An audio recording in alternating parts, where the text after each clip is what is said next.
Welcome back to the podcast. Before we dive into our guest speaker today, I would love to remind you that the Unstoppable Women event is coming up very fast. We are only 7 weeks away from the event on the Gold Coast, and I would love to see you in the room. I've curated an incredible lineup of speakers that are going to help you step out of the shadows, help you speak with confidence, and help you stand out in a crowd that is crowded. Your business needs to shine this year, and that's going to mean that you're going to have to step outside your comfort zone and do things a little bit differently. Not only are we going to teach you how to use AI in your business that's going to power your business so then you can stand out, but also that it's going to save you hours and hours of time. MG is going to give you the most updated info that's going to support you to scale your business. The incredible Annalise McCarthy is going to help you step out and communicate effectively and with authority. Marissa from Dirty Copy is going to help you create surprisingly human copy to help you stand out in an AI crowd. I'm going to help you overcome tall poppy syndrome and step outside your comfort zone, move through the fear, and take the scary action of what it will really take to scale your visibility in your business. I'm so excited for this day. It's going to be such a powerhouse day. And if you haven't got your ticket yet, please don't wait till the last minute because you will miss out. So grab your ticket via unstoppablewomen.au, and I cannot wait to see you in the room. Welcome to the Next Level Life podcast with Christine Corcoran. This podcast is made for the powerhouse businesswomen who are ready to ignite their fullest potential. This is where we will dive deep into the mindset breakthroughs and sprinkle in some kick up the butt motivation so you can scale your business with confidence and clarity.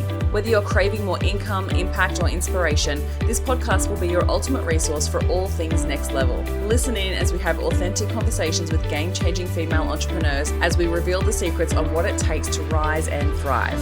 So go ahead, ignite your inner fire, and let's get you taking massive aligned action. Are you ready to elevate? Let's go. I love talking about money. As much as sometimes people maybe feel uncomfortable talking about money, when we really do build a better relationship with money, it can serve the growth of our business. It can serve our life in so many different ways. And I work with a lot of women in business, and usually it's one of the biggest crutches, and they get stuck with it. There's a lot of emotion around it, and we just often aren't really taught to manage our money in a really healthy way. So I've invited the beautiful Erin Davis to come and join us on the podcast today so we can talk all things money, money management, and coming from a different lens. Like I love to teach money mindset and mindset with regards to business, whereas Erin also has the mindset side, but also has the accountancy side, which is going to be super interesting because I know even women struggle having conversations with their accountant. So welcome to the podcast, Erin. Thank you so much for being here.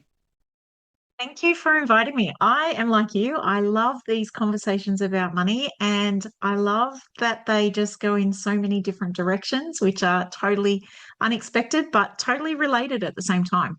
Yeah. And we jammed so well on your podcast recently. So I was like, after that, I was like, yeah, absolutely. You're going to resonate with a lot of my audience. So I'm excited to have our conversation today. So before we dive into all the money management and the fun stuff, I'd love for you to start with firstly, what should be one thing be that one woman focuses on in her business in order to take it to the next level?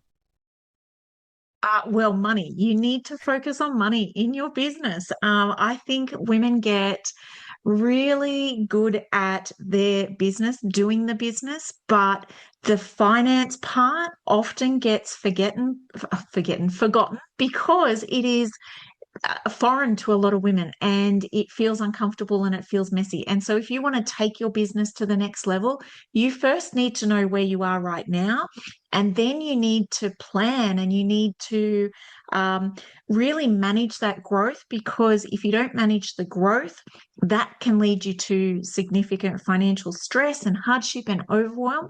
So it's really important that if you want to grow and take it up, then their money needs to be a focus. It just has to be.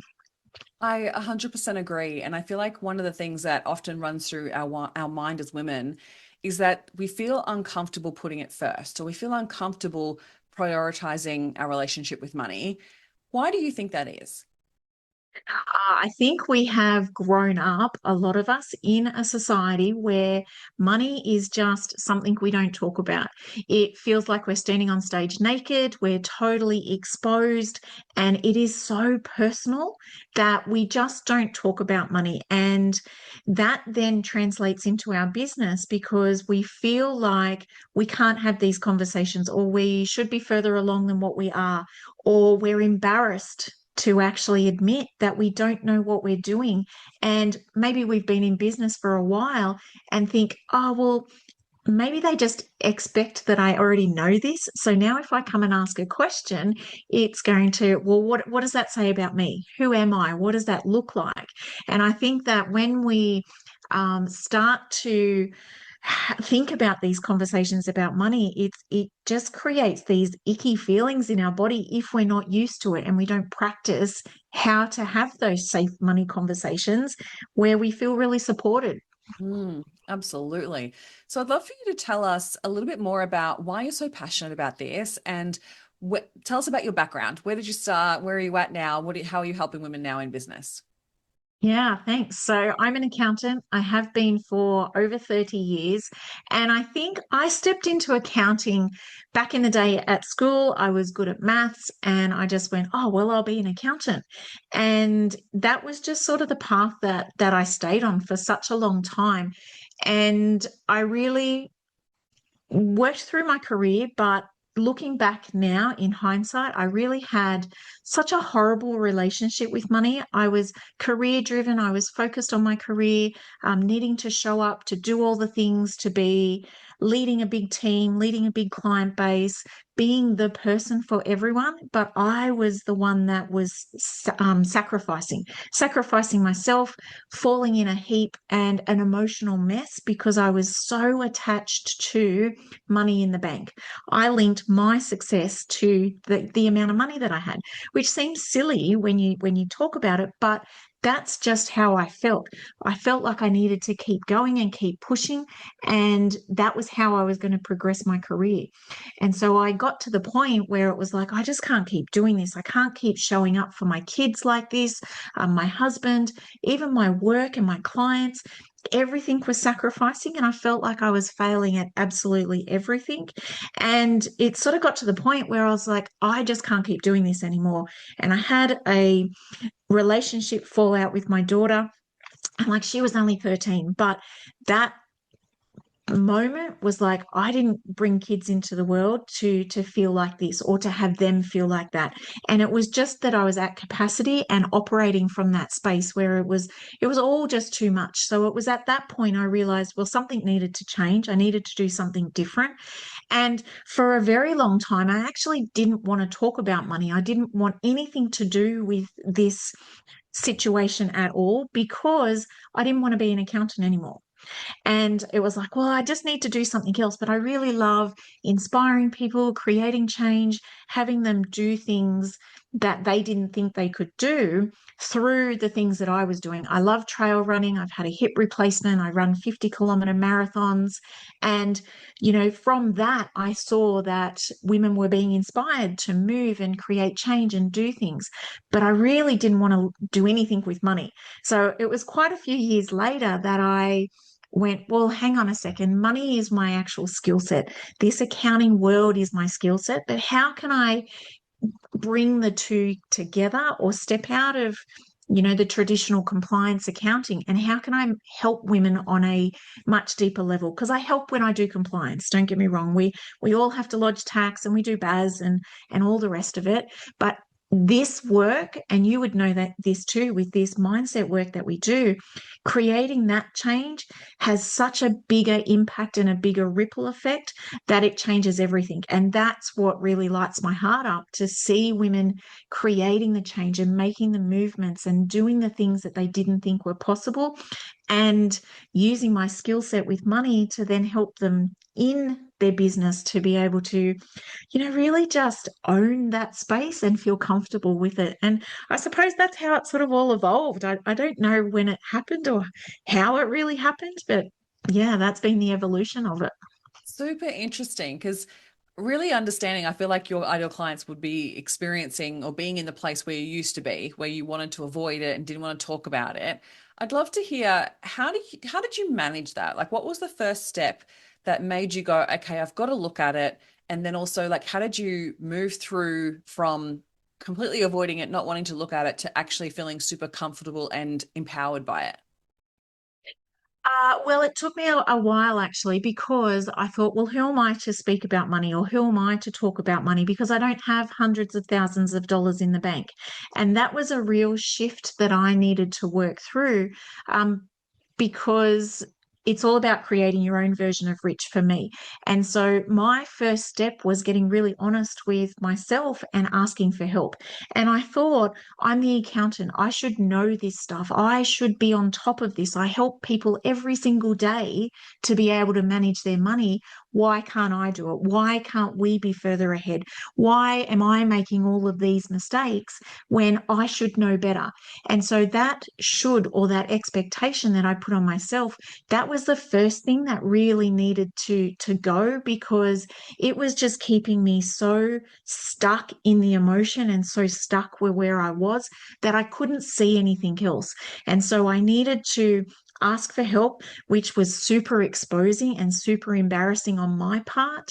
But it was all of those feelings I put on myself. The other person that I asked, there was no issue there or no judgment. It was all about me. But it took a huge amount of courage to be able to step into that space and ask for help to start with. And then it was, okay, well, take a moment. Let's just look at this without all of the emotion that comes with it, that I'm not far enough ahead, I'm not doing enough, I don't have enough, all of those I don'ts or I can'ts, and really just settling and saying, well, what is it that I do want? Where do I want to be? What is important to me? And really connecting back into that has been such a huge shift and movement for me to be able to step into this world. Like I said, I don't have hundreds of thousands of dollars, but I have been able to create a life that feels aligned, feels connected. We are totally supported. We have more than enough money. And obviously I want more. I don't, it's not that I don't want more, but I don't need to have that in order to create the rich life that I want. But if I don't have my money sorted and I don't have that under control, I can't do any of the other things that I want to do. So it really was that big mindset shift, first of all, to ask for help. Mm. It's such a hard one for so many people. And I think that when you find the right accountant as well, like I feel like that's the hard part too, is finding an accountant that understands your type of business and also is willing to sit with you and not make you feel wrong for doing things in a way that you've only known how to do. And I think that that sometimes can be through a referral rather than it be from this some random person. Because I hear these stories all the time for women in business about how they feel so terrible going to their accountant. And look, some of it is their stuff, like they are projecting, but other times it's because their accountant makes them feel stupid. Do you notice this as Yeah, well? and you know what? As my in my role as an accountant, we didn't deal with the mindset work. We didn't deal with why are you not doing these things, or we just maybe assumed that you know these things because you're not asking questions, or we can make that space feel safe and supported to ask the questions. But I think it's also you and your responsibility to go, well, no, hang on, I don't understand that, or I don't quite get that. Can you say that again? Because accountants, I think we are so under the pump and we have so much pressure on the compliance part that this advisory part, a lot of people don't see the value in it because it's a cost and they see the bill for the accountant and they go, oh well, it's just to prepare my tax return. They don't understand what actually goes into preparing those things. So when if we have a budget of how much time we need to spend on preparing a job, a lot of that budget is taken up by actually doing the work. And so when you get to the meeting part, if you're not asking questions or if you're not expressing, the need for help, you're just agreeing and you're just saying yes, all of those things, then we're just assuming that things are okay and it's good.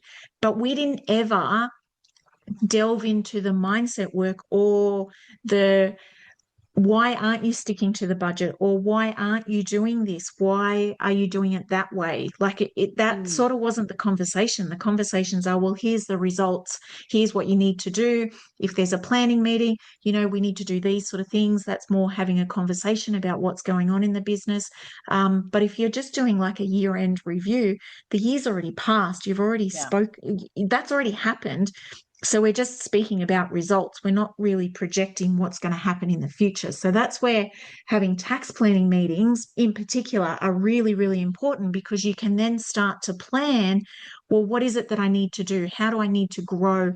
I see businesses grow way too quick, that they don't have the systems and the foundations in place, that they then get themselves into a whole heap of money mess. They don't have enough for tax. They're just totally overwhelmed. And then that perpetuates and creates more problems. So if you want to have that better relationship with your accountant, you need to find somebody that you obviously relate to, but also think about what is it that you want from them, and make that very clear, because an accountant in a traditional accounting role is not the money mindset coach. No. That is not what you're going to the accountant for. And so if you're going to the accountant to expect that, then you're going to be disappointed and you're going to be let down. So what is it that you're wanting, and have you expressed that? Yeah. And even acknowledging as well, like if you're not asking for the right support, then they can't give it back to you. So, like being prepared for your meetings and asking those questions is so key. I remember saying to a client of mine, and she had been avoiding her accountant for a really long time, and she had the mindset of like, oh, they always just make me feel silly. And I was like, but maybe they're just assuming that you already know. Like you've been in business for quite a few years now. Like maybe they just assume that you already know. And I said to her, like, go back to your accountant, book a meeting, go back to your accountant and say this verbatim. I want you to give me all the information. Speak to me as if I'm a 3-year-old that knows nothing about money, that knows nothing about my business, knows nothing about what I'm actually doing with my money in my business. And please go through absolutely everything with me. And when she did that, the accountant got so excited. She was so excited because she's like, oh, finally someone I can work with on this, and having these conversations that she really wanted to have. But her client wasn't the one that was actually prepared for it. So it's so interesting that you sometimes do have to find the right accountant, but other times it's you, just a way that you're presenting yourself in the meetings. And you're right, like not even all accountants are advisory either. Sometimes they're No, just numbers, no. right? So Yeah. acknowledging that too, of like what it is that you're really needing from your accountant and finding the right fit for you to support that. So Yeah. really want to explore. Sorry, do you want to add to that? I was just going to say, be prepared to invest in that as well. Mm, Like it is, what is important to you and why is that important? The compliance part can be done fairly quickly with your systems and your accounting software, or engaging a bookkeeper. A bookkeeper is different from an accountant, though, so don't expect your bookkeeper to do everything your accountant will do. But what is it that you are prepared to pay for? Like, actually, really think about that, because, it's I did tax training today, and the amount that we need to know in order to make sure you and your business are compliant and doing the right thing is huge. And so there is value there. You just might not see it in the way that yeah. you're wanting to see it. So I would go to your accountant with that perception of, what is it that I really want to get out of this meeting? Where is the value there? Are they providing that for me, or do I need to get this part from somebody else? And if you get quotes from accountants of what it will cost to manage your books over the time, over whatever time period, ask what's included in that. Like I had this recently with a client and she asked me, is this too much to pay? And I was like, but what do you get with that? Like, can you please explain? Mm. Like, is this just doing your BAS? Is this like your tax return? Like what actually is this? And she was like, oh, I'm not sure. I'm like, go back and ask, because maybe there was advisory built into that, right? So acknowledge what, even though you might look at the bill that you get from your accountant, finding out what's actually included in that and utilize it. Like I didn't realize that I was paying my accountant for bookkeeping and I wasn't even using it. So like sometimes you don't realize, because sometimes I will also acknowledge sometimes accountants don't have a very good money mindset themselves, and not very good Uh-huh. at sales either. They will just wait for you to ask for what you want and they'll just give you what you want, Yeah. right? Instead of actually going, hang on a minute, what do they need? So sometimes we have to be our own advocate in that relationship for sure. No, and I sound like I am just advocating for accountancy, but we're under the pump. We are really under the pump with compliance, and yeah, I think you pay for what you get. Mm, absolutely. So, can we explore some of these foundational pieces that you believe business owners should have in place so we can start to explore the questions that maybe they're too scared to ask just yet? Because I feel like that would be really helpful for them to hear from you. So, you often mention like maybe it's not maybe don't go down budgets, but like what are some of the misconceptions we can start there? What are some of the misconceptions you believe business owners have when it comes to managing their money? That they need a million different bank accounts to be able to manage it. I am not a fan of profit first. I'm a fan of the concept of a few different bank accounts and separating, but I am not a fan of having lots and lots of different bank accounts because I feel like that creates stress, overwhelm. You feel like you're robbing Peter to pay Paul. You're shuffling money around all the time. It ends up being really costly if you make a mistake with your reconciling. So it's going to cost you more at the end, which takes up that budget that we were speaking about before. So the misconception is that I need to have so many different bank accounts and I need to be recording all of these bits and pieces in all the different areas. I would say 3 or 4 bank accounts is plenty. Another misconception is that my bookkeeper or accountant just look after everything, and I don't need to worry about it because somebody else is doing it. That is huge, and I think that is really us outsourcing our power to somebody else. And I am all for the bookkeepers and the accountants, good bookkeepers, because I suppose with everything, there's shonky bookkeepers, there's shonky accountants. But if you have a good bookkeeper, it is still your responsibility as the business owner to know what is going on. You don't physically have to do it, but you need to know what's happening. You can't just say, here's all my stuff, go do it. Yeah, You need 100%. to know. You need to know what's happening. And just don't let your accountant, sign off the end of year reports or the BAS or whatever it is without reading it, without understanding it. Don't just assume everything's okay. Maybe there's something that didn't get spoken about that you've forgotten about, that you haven't told us about, and we've gone and prepared on this basis, and you've just signed off, and now all of a sudden everything's wrong. So I think just leaving somebody else to take care of it is a really big misconception and something that ends up leading women into a space where they feel even more disconnected and more removed Yeah. from their money than what they need to. So, the misconception is you don't outsource to everybody. Like they're not going to do everything for you. You need Yeah. to make sure you know what's going on. And even doing that, I just want to acknowledge as well, it won't make you feel more certain or more at ease with your money just by giving it to someone else. Mm. Right? Like I feel like sometimes like when you think about the relationship that you want to have with money and the emotions you're trying to avoid by not looking at your money, right? We're avoiding the scarcity, we're avoiding the even just avoidance, the shame, the disappointment, the judgment, like whatever it is that we're avoiding by not looking at our numbers, just to give it, if we gave it to someone else, it doesn't take away those emotions. You're still going to feel out of control and not know what's happening with your money. And that's not going to support you to feel any different.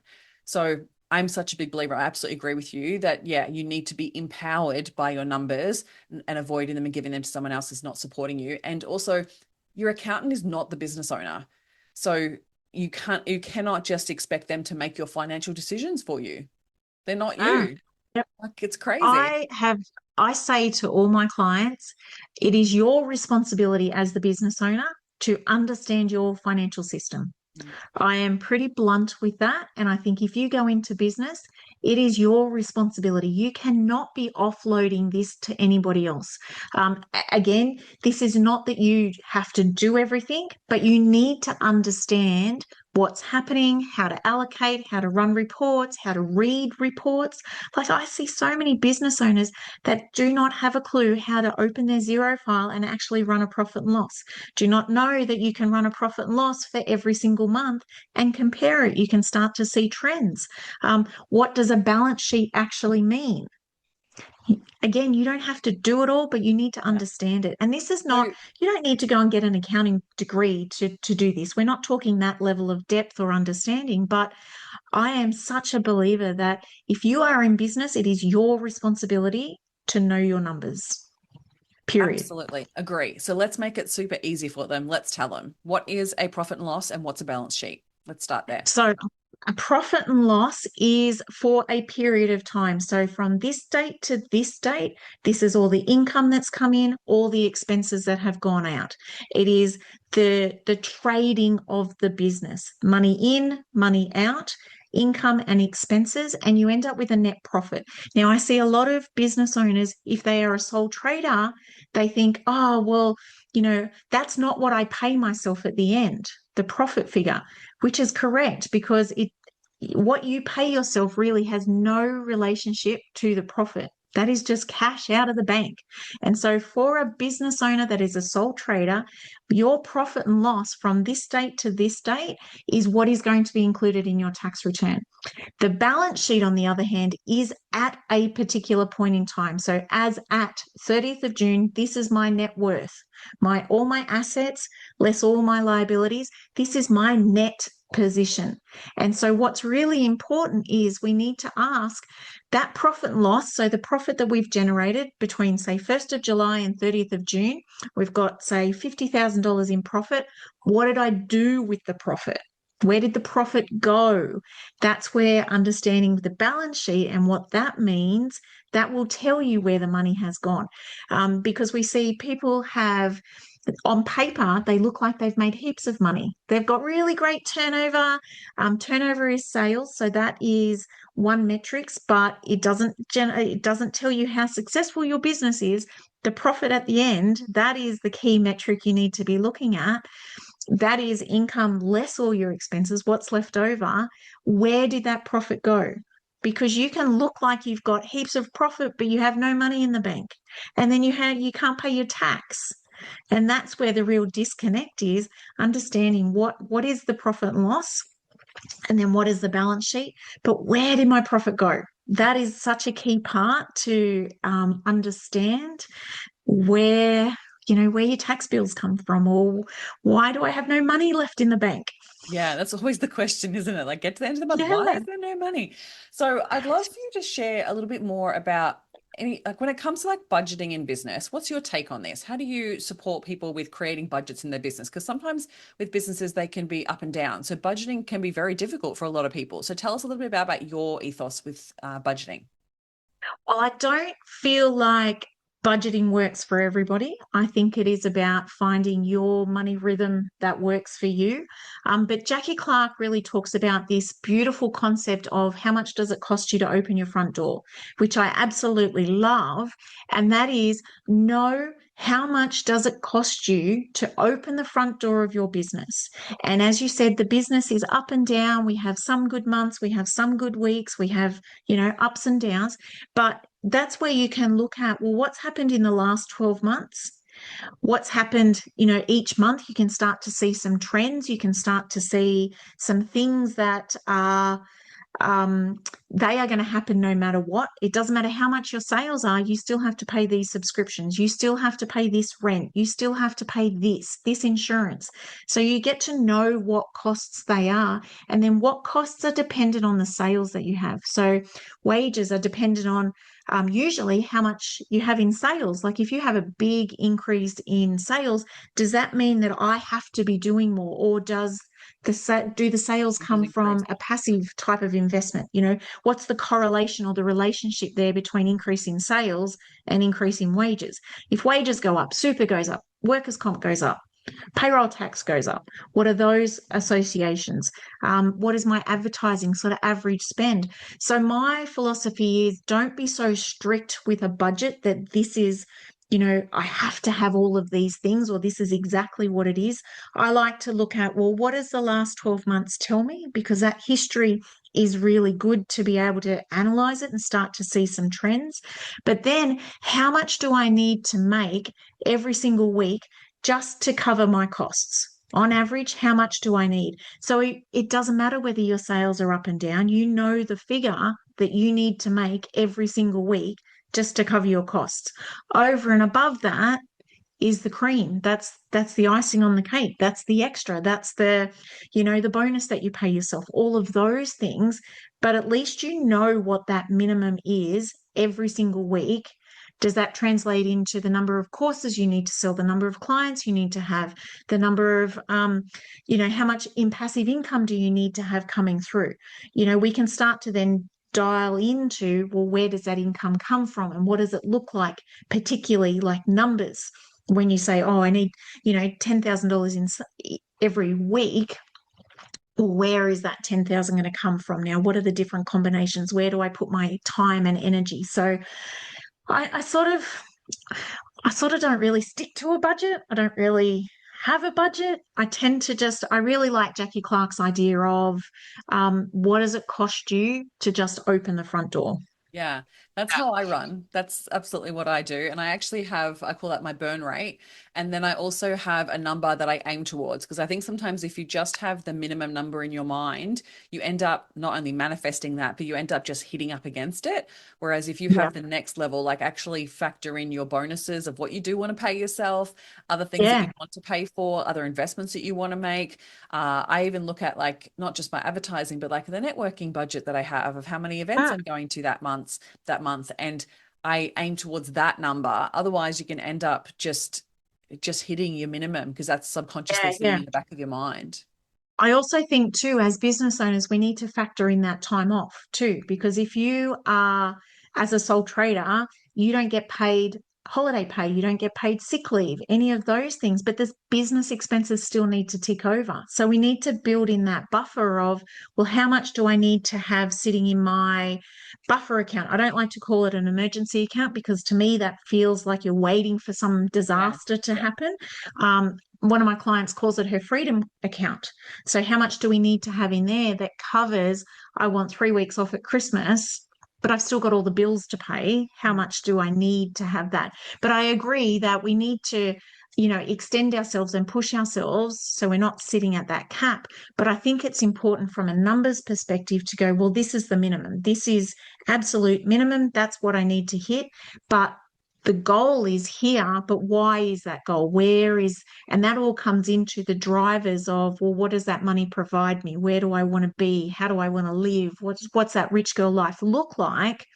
That comes from that bigger number, but at least you know that Yeah. everything is covered.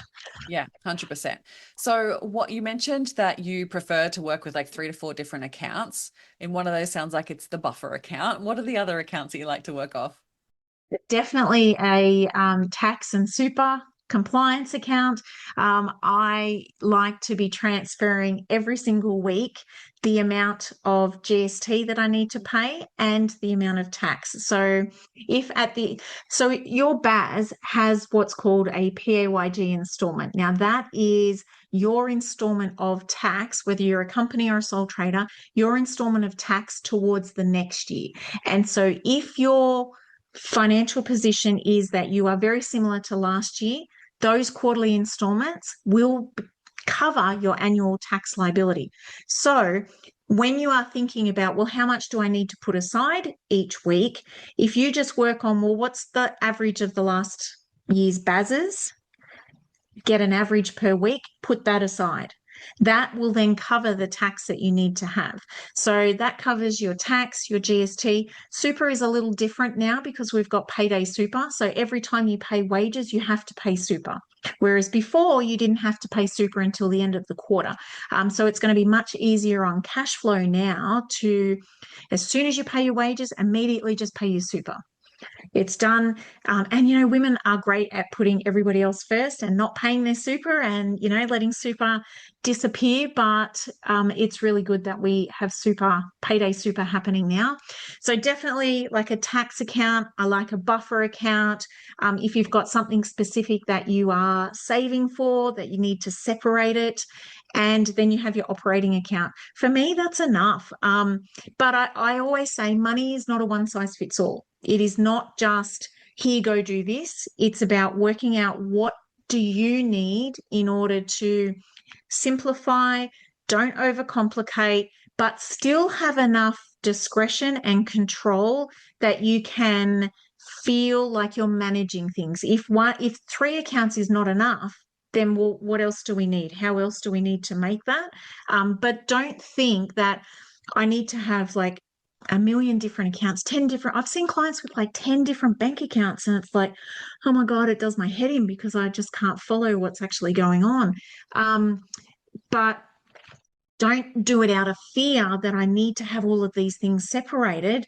Like, trust yourself and go, no, well, I know how much I need to be putting in these different accounts, and I stick to the plan. So then my tax is paid for, my GST is paid for, I've got this big item that's paid for, my savings are paid for, and then this is what I've got left in my operating account. If it's not there, then I can't do it. Yeah. So then you need to reassess where you're at. Yeah, awesome. So good, Erin. Thank you so much for going through all of that. Can you share with us, are there any other simple strategies that you like business owners to put in place to support managing their money? Anything you haven't touched on? I think definitely make sure your record keeping is up to date. Like, file things, keep your records neat and tidy, like respect it, love it, actually show it some love, because it's about what are you taking care of? Like, how are you showing this money that you actually value it and that you take care of it? So definitely make sure your record keeping is up to date. I think the language that you use around money, making sure that you are not coming from this place of, oh, we can't afford it, oh, that's too expensive, I can't do that. Maybe it's like, oh, well, that's not a priority right now, this is the priority, or this is what I need to do. So being really careful about those things. And I think being mindful of the loops and the patterns that you constantly see yourself back in. If you want to manage your money and get better at managing your money, it's really the awareness piece of, well, what am I doing and what are the behaviors driving these actions that I'm doing? Like, what's the emotions? Where are those things? Which is the work that you do with the mindset piece.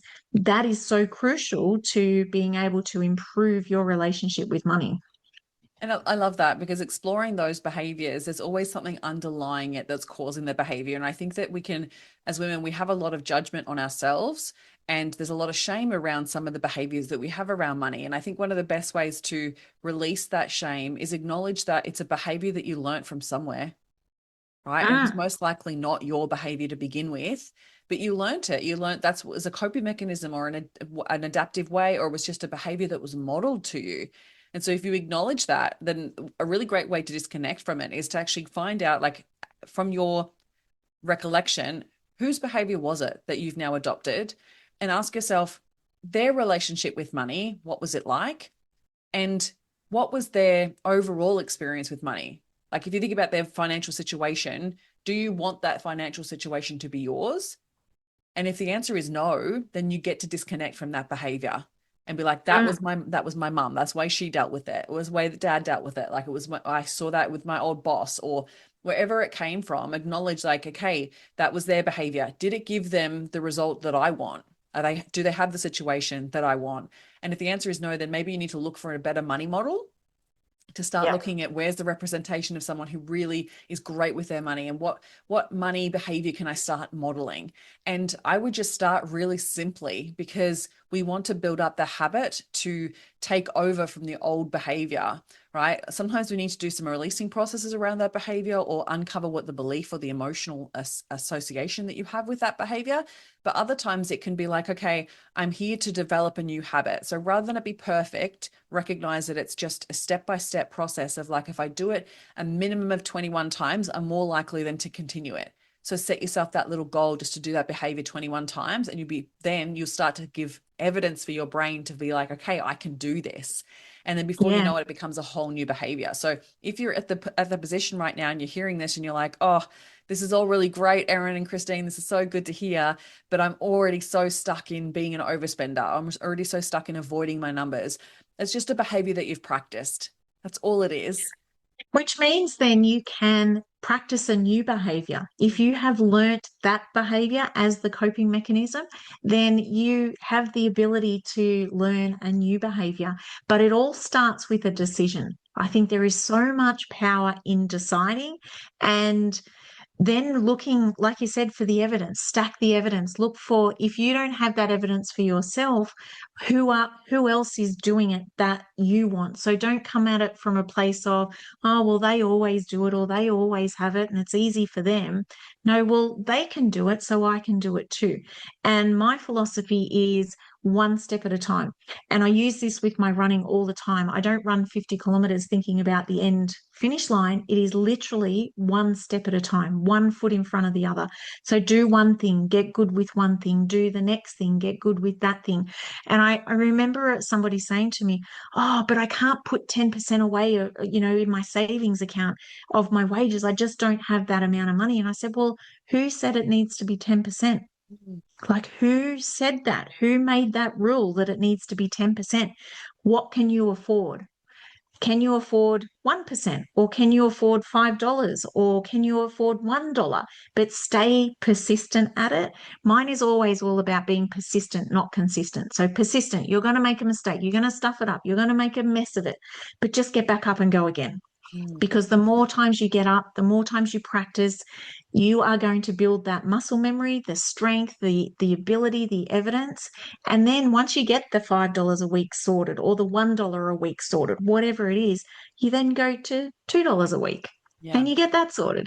And I think we really discount just the effect of the compound. And so we talk about compounding with like growing our income and, growing our savings, but we can also compound our behaviors, our beliefs, our debt reduction. We can compound everything by just making these small little tweaks and adjustments and just building on it. And I think if we just really embrace the little one percenters, the little tiny things, they really do add up to be such big game changers overall. Yeah, big compound effect there for sure. And so, even if the first step is just setting aside time to actually review your finances, like I'm a big believer of encouraging my clients to set aside money dates on a regular basis and starting like weekly and getting comfortable just looking at your numbers. Like, if you recognize that you're an avoider, set that time on the calendar at a time that you'll actually do it. Like, be conscious of that. Like, don't set it at a time where at the end of the day where you're so exhausted and you've had a big day, you've got no dopamine left, and then you don't want to look at your finances. Like, it's not a good time to do it. Set it and make it a money date. Get a glass of wine if it's the evening, or take yourself out to a cafe and do it there. Like, set up a relationship date with your money and go through everything. And then the more you do it consistently, like Erin's saying, like that consistency, you build this new association that you know what you're looking at, you know what you're doing. Mm. You're good at money, you're good at managing money, and then it becomes so much easier. It's when you constantly then avoid it and don't look at it as you're disempowering yourself rather than empowering yourself. Yeah, I think you can also habit stack too. So Mm. if you are really avoidant and you are not even prepared to have a money date with yourself, what is it that you are already doing that you can just add this little thing onto so it doesn't seem like a big change? It doesn't seem so big and hard to do. Like you're having your morning coffee or you're sitting there having your morning brekkie. You're probably scrolling on your phone anyway. Open your banking and just have a look at what actually happened yesterday. Like, I think we get so hard on ourselves and expect things to be so perfect and we do them right from the get go. If all you can manage is just having a cup of coffee that you already have and just opening your bank account without any judgment, then do that, and then build up to the money dates, and then build up to this, and then build up to the next thing. There's so many different ways that you can do it, but I think if you just make that commitment to yourself, we make so many commitments to so many people we love and we show up for them all the time, but we don't show up for ourselves. And so if you make that commitment to yourself that you are worthy and you are deserving of this, start where you're at, wherever you're at, and just start. That just You will just get better at it over time. You just have to. I love that. And you mentioned before that you're a trail runner. I'd love to Mhm. know what correlations or connections do you see with like managing money or having a good relationship with money that you've taken from being a trail runner? Well, when you are out on the trails and you've been running for like 11 hours and it's freezing cold and you are in the dark in the middle of the night, it's raining and it's muddy, it's like, how do I keep going? How do I go up these 1,000 stairs that I need to finish? It is like you have to draw every ounce of strength and grit and resilience that you have to pull yourself up that. And it really showed me crossing the finish line for that very first race was I can do hard things. I can do hard things, things that I never actually even thought were possible. And when I signed up for it, 50 kilometers, I don't think I really realized just how far 50 kilometers was. And I was going into it a bit naive and a bit oblivious to, well, actually, 50 kilometers is a long way. But when I'm out there, it is like literally one foot in front of the other. Do not stop, do not sit down, because if I sit down, I won't get back up again. Um, and I think that resilience and the mental strength that you need when you are in the middle of the bush, talking to yourself, questioning every single life choice you've ever made because you're hurting in every single part of your body, you've got to keep going. And it's the same with our money. I just see so many correlations between running a business, running your money. You need strength and you need grit. You need this grit of like, of course I can do it. Like this, like it's sort of a bit strange to say, but you just have no doubt that you're going to get to the finish line. I think we need to have that more in business and we just back ourselves and go. I think we overthink things too much and we start questioning everything. But I think if we just really back ourselves and literally one foot in front of the other, what is the next step? That has probably been the biggest thing is the grit and one foot in front of the other. Yeah, I love that. And even if you're not a trail runner and you're listening to this, I'm sure there's an area of your life where you've had to have grit for, and you can transfer that Yeah. across to where you're experiencing that within your business or your money. And I would love to hear as well, like I feel like there's an element of it's different the way that men manage money compared to women, and how we're very conditioned to believe that it's not our place. And when it comes to running a business and managing your own money, sometimes there's that negative, oh my gosh, I don't even know where I'm going with this question, but like, what do you notice that is unique to women when it comes to managing their money that you wish wasn't the case? Um, we just don't back ourselves and go after it. I think we tiptoe around our cancellation policy, our asking for a pay rise if we're employed, putting our prices up. Men just go, stuff it. This is what I'm doing. And they just move on from it. I think we are just so conditioned with emotion that we attach emotion to everything and we give everything meaning and we give it meaning about ourselves. Mm. And so if we want to put our prices up, it's like, oh, well, are they going to choose me? Do they like me? Did I do something wrong? I don't know whether they'll, I don't know if that's right. I don't want to do anything wrong by them. And men will just go, oh, well. But I say to my clients, well, you've still got to pay your bills too, right?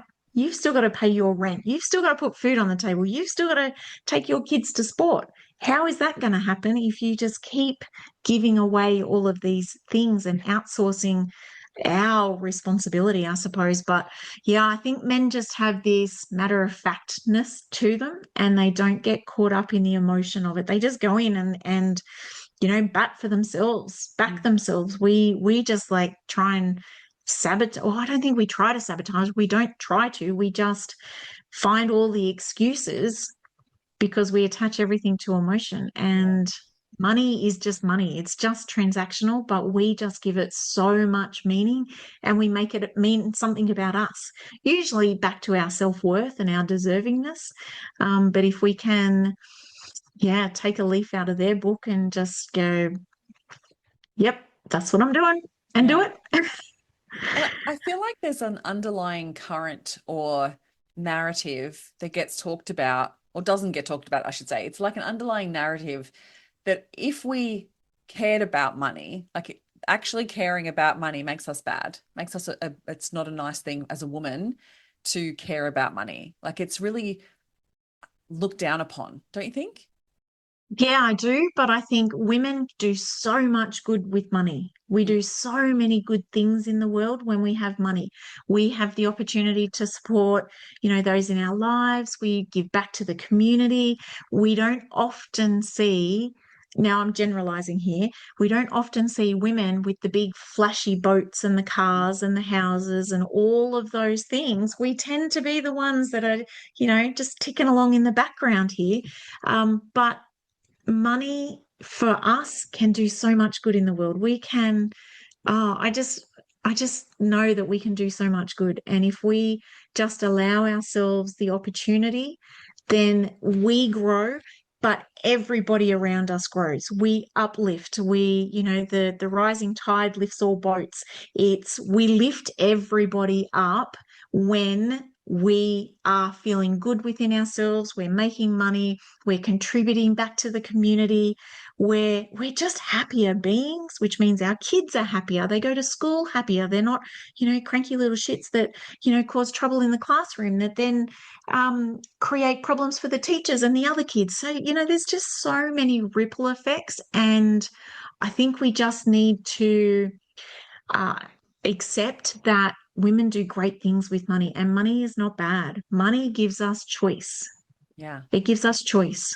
Absolutely. Totally agree with you. And I feel like it's one of those permission slips we need to give women, that it's like, it doesn't mean anything bad about you if you want to have more money, and you should want to earn more money because you're great at what you do, and you don't have to justify it. Like, I think so many women just get in that No, space of like, I have enough for what I need, but then they get stuck in that cycle of struggle. And like, you don't have to have it that way. So I think no. building that new relationship with money, and sometimes even asking yourself, like, would a man think this about money? Would a man feel this way about money? If it helps pull you out of that. So thank you so much Yeah. for today, Erin. It's been such a joy chatting with you. Is there any final piece of advice you'd love to leave the listeners with regards to managing their money? I think it is about backing yourself. Like, you are worthy and you are deserving of good things. You are better than what you think you are. And it's about really just taking back your power, because I know, as I have said numerous times, money gives you choice and it gives you freedom. It gives you the ability to choose. Do I stay in this relationship? Do I stay in this house? Do I stay in this community? Do I do these things? Which, if you don't have money, you don't have choice. And I just know that improving your relationship with money is creates such a far reaching impact, or create such a far reaching impact. I can't even get my words out. I'm just so passionate about this, because I know that money creates so much change in so many areas of your life that you don't even expect. And we leave it to somebody else to sort out, thinking it'll be somebody else's thing. They'll look after it. They'll look after me. It'll all be okay. But we really need to take ownership of it. We need to take back our own ownership. That's not to say you need to do everything yourself, but you need to own it. You need to own your space, and you are absolutely worthy of and deserving of owning that space. Couldn't agree with you more. I hope everyone feels really empowered by today's conversation. Erin, how can people find you and connect with you? So I'm on socials, Erin Davis Money. I have a free Facebook group, The Grounded Rich Girl. You will find me there, LinkedIn, all over the place. But yeah, just reach out on all the socials. Amazing. Thanks so much for being here today. You're welcome. Thanks for having me. Thank you for listening. And if you found any value out of this episode, make sure you hit the follow button so you get access to the episodes as soon as they are live. And make sure you come hang out with me on Instagram. You can find me at ChristineCorcoran_coach. Have an incredible week.